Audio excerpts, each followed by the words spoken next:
El 21 de noviembre de 1869 nació en París un hombre que tuvo y tiene todavía una extraordinaria vigencia en las letras universales. Se trata de André Gide, G-I-D-E. Por el momento parece como que se hubiera eclipsado la estrella solitaria y luminosa de André Gide, el autor de El Inmoralista, de La Puerta Estrecha, de Coridón, de los Alimentos Terrestres, una serie y de un diario maravilloso, como es el que se publicó poco antes de su muerte, y de Páginas de Otoño y otras cosas más. André Gide, que nació protestante dentro de la iglesia protestante, fue creciendo en un ambiente, creció en un ambiente de dura prueba para Francia, lo cual motivó que su juventud anduviese por los caminos de la más grande austeridad y de cierto ascetismo.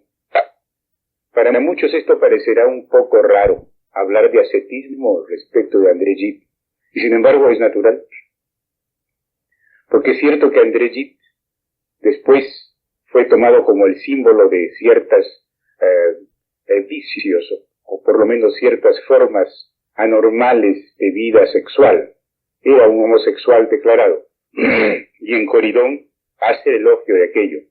Fue uno de los grandes amigos de Oscar Wilde, cuando después del proceso que lo llevó a la cárcel de Reading, liberado de él, fue a pasar en anónimo, bajo el nombre de Sebastián Melmoth, fue a pasar sus últimos días en París, allá por 1900. Pues bien, André Gide tenía entonces alrededor de 30 años. André Gide fue además uno de los grandes amigos de Proust, de Marcel Proust. Y cuando Marcel Proust publicó su primer tomo de En busca del tiempo perdido, El camino de Swann, fue André Gide el que protestó ante la editorial, la Nueva Revista Francesa de Gallimard, porque estos habían hecho caso omiso de las propuestas de Proust, y el primer tomo fue editado por Grasset.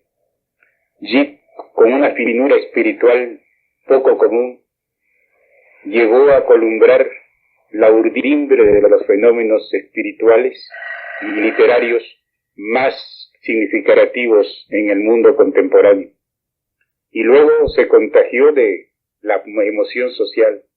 Su libro De regreso de la Indochina es una de las demostraciones más palpables de su percepción estética y política, por cuanto todo cuanto ahí dijo de Indochina es lo que después se reprodujo del Vietnam y lo que trajo la tremenda tragedia para Francia de la pérdida de su imperio colonial en Asia.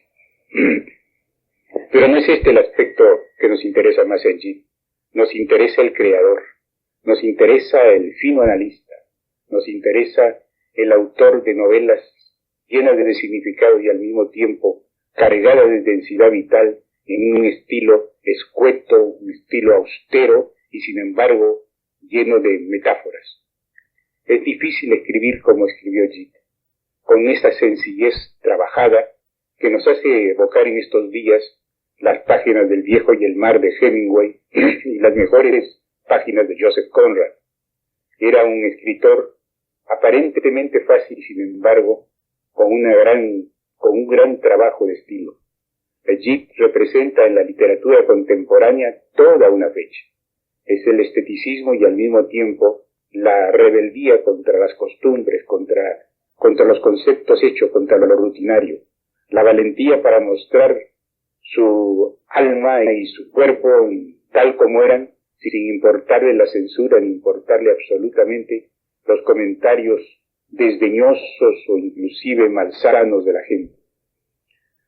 Creo que el autor del Inmoralista, La Porte Truat, el autor del Regreso de Indochina, el rector del diario, que es una cosa estupenda, y del Nourriture Terrestre, es una de las grandes fechas de la literatura universal contemporánea, y que por consiguiente rendirle homenaje y recordar la fecha de su nacimiento es recordar uno de los grandes acontecimientos literarios de nuestra época. Vivió alrededor de 80 años, murió hace muy pocos años, había nacido, repito, en el 69 y ha muerto pues muy cerca muy cerca de los del 60. De todos modos, un gran escritor. Su huella pervive en los nuevos escritores de toda Europa y sobre todo de Francia. Y ha de revivir como reviven los grandes escritores después del necesario tiempo de ocaso inmediato, que es lo que caracteriza el renacimiento futuro.